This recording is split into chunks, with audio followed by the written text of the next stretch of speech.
இன்னைக்கு ஒரு அருமையான வசனம் நம்ம பார்க்கலாமா? பிலிப்பியர் 4ஆம் அதிகாரம் 6வது வசனம். நீங்கள் ஒன்றுக்கும் கவலைப்படாமல் எல்லாவற்றையும் குறித்து உங்கள் விண்ணப்பங்களை ஸ்தோத்திரத்தோடே கூடிய ஜெபத்தினாலும் வேண்டுதலினாலும் தேவனுக்கு தெரியப்படுத்துங்கள். ஃப்ரெண்ட்ஸ், எந்த விஷயத்துக்குமே கவலைப்படாதீங்க. எல்லாத்தையுமே ஏசப்பாவுடைய சமூகத்துல உங்களுடைய உள்ளத்தை திறந்து உங்களுடைய மன பாரங்கள் எல்லாத்தையுமே அவர் சமூகத்துல இறக்கி வச்சிருங்க. இந்த வசனம் என்ன சொல்லுதுன்னா, கவலைப்படாம ஜெபம் பண்ணுங்க.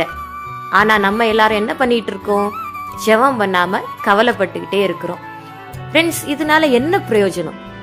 உங்களுடைய கஷ்டங்களை எல்லாம் புரிஞ்சிக்கிற ஒரு நல்ல தகப்பன், அன்பான தேவன், உங்களுடைய மனபாரங்கள் துக்கங்கள் எல்லாத்தையுமே சுமந்து கொண்டவர், உங்க கூடவே இருக்கிறவர், உங்க ஜெபத்தை கேட்கிறவர் இருக்கும்போது நீங்க ஏன் கவலைப்படணும்?